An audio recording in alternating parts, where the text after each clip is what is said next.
Hello there, Sarah. Alright, so let's go. Well done for reaching the end of the course, and thanks for asking about my eyes. Yeah, improving really fast actually. I'm quite impressed.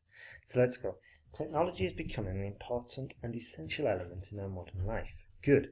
Everyday new invention, or everyday new inventions are introduced to the public.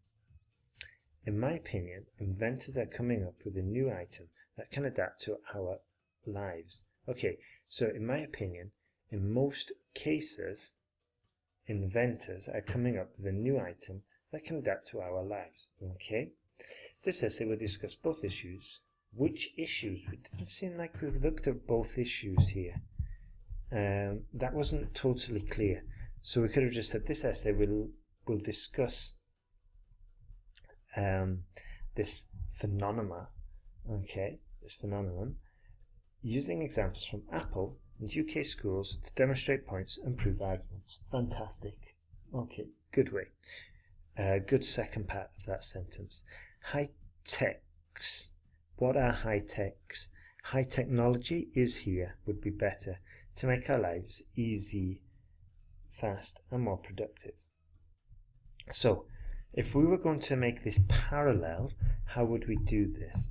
And making it parallel is just a question of style, improving the style of your writing. So we'd use superlatives, would say, making our lives easier, faster, and more productive. Can you see? This way is parallelism, and it just reads and sounds much better. This is due to the fact that consumers tend to own what can be used effectively. Good. For example, a recent study by Apple shows that 85% of mobile users own smartphones because of the applications that are offered. Therefore, technologists usually interested in bring to being new products to improve human lives. So, pause the video and just try and rephrase that because there's a few errors there. I'd say there's about 2 or 3, probably 3 actually. So, therefore, technologists are usually interested in bringing to being new products to improve humans' lives, or to improve society, perhaps. I wouldn't have said humans, okay, in this context. Good work, though. Very, very good work. Very effectively argued, and good use of the sentence guide. Okay, so let's carry on. And well done for bringing to being, for using that construction. Almost nailed it. Okay, if you want, write out 5 more sentences with bringing to being, just so you can get full control of it, because it would be probably useful if you master that. The overuse of technology can have a great impact on the brain. Good.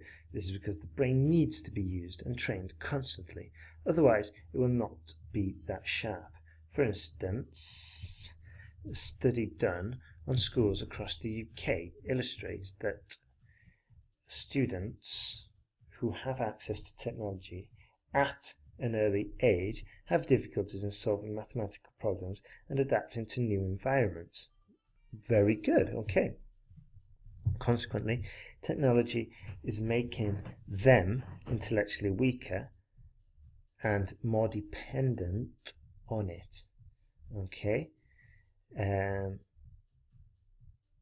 Here could have been a good opportunity to use consequently. Not only is technology making us intellectually weaker, but also making them more dependent on it. So I've changed this to them, because you've talked about the children here and then you've just jumped across and now you're talking about us. So be careful there, Sarah. Okay? To conclude, technology is here to adapt to our lifestyle and make changes in it. Okay, and in addition to that, the over-reliance on it can have major disadvantages such as weaker cognitive skills. In the future, it is predicted that robots will be available to everyone to do their work and have company. Okay, not bad. It seems as though we've just... I know in this sentence we're supposed to just hypothesize about the future. However, it would have been better if it would have been a little bit more relevant to this essay. So in the future, it is predicted that as the popularity of smartphones continues, they will make us more positive, they will improve our intellectual abilities rather than weaken it. Okay, but good work. I know this essay was a tricky one, okay, because it's about adapting to technology and all the rest of it, but you did really well. It would be cool actually if you could write some more essays, all right? For some reason, I don't know, maybe you were a little bit tired when you were writing this, or maybe you rushed it, but this might sound a little bit harsh, but I've seen better essays from you, okay, Sarah? So if you want to carry on improving, have a look at the link I've included in the essay, in the email, all right? Let's have a look at your next work. Task 1. The bar chart predicts the number of visits from the USA, Canada, and the USA to London, Paris, Madrid, and Istanbul. Okay, so what was the other country? Mexico, wasn't it? Be careful there. It would be a shame to lose points like that. To start with Americans, the dominated city is Paris. No, the dominant, or the most popular city, probably more accurate there, is Paris with 100,000 Americans. Okay, so we've got a bit of redundancy here. Okay, with 100,000 visits, full stop would have been better.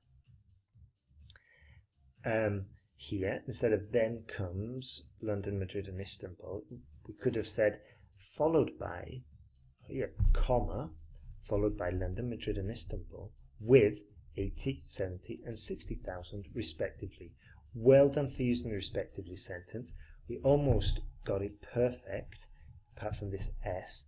So well done there. I would like to see you write some more sentences with respectively. Okay. Looking to visits from Canada, the most popular city is Istanbul with 70,000 visits. Good. Regarding London and Paris, it is expected to be around 50,000 visits each. Madrid will be visited by Canadians. Okay, Madrid will receive 40,000 Canadian visits or visitors. Okay. So just some work regarding the structure of the sentence there. For Mexicans, good start there. For Mexicans, what I like about this, Sarah, is that we're mixing it up. We're using the nationalities and the countries, so that's good. Would have been good to use visitors, tourists, okay, just to bring in a little bit more. And well done for using this tense. It is predicted, so good there. For Mexicans, the prominent destination is Madrid with around 60,000 visits. Paris will be visited. Paris will reach 25,000 visits, comma. London and Istanbul will have the same number of visits, 20,000 each. Okay? So yeah, because that's two very short sentences, we can just link them together. Alright? Overall, most of the visits in 2018 will be made by Americans. And the favourite city, and the most admired city will be Paris. Yeah, and the favourite is better, is Paris. Canadians' favourite city is Istanbul, and Madrid is the number one in Mexican visits. Very good. Very good. I like the way as well you changed the final structure here to avoid the repetition. Okay, so what could we say instead of most admired? We could have said preferred city is Paris. Okay, just to avoid saying favourite. Also, because we're basically saying the same thing, could have just linked it all together and said overall, most of the visits in 2018 will be made by Americans, comma, their favourite city is Paris. For Canadians, Istanbul, and Madrid, their number one city is and for Mexico, their number one city is Madrid. Can you see? It just flows a little bit easier. So, good work there, Sarah. It would be good if you did carry on writing and continuing improving and getting more feedback, I think it would be a worthwhile investment. Have a look at the links and then let me know if you're going to continue. Okay, all the best.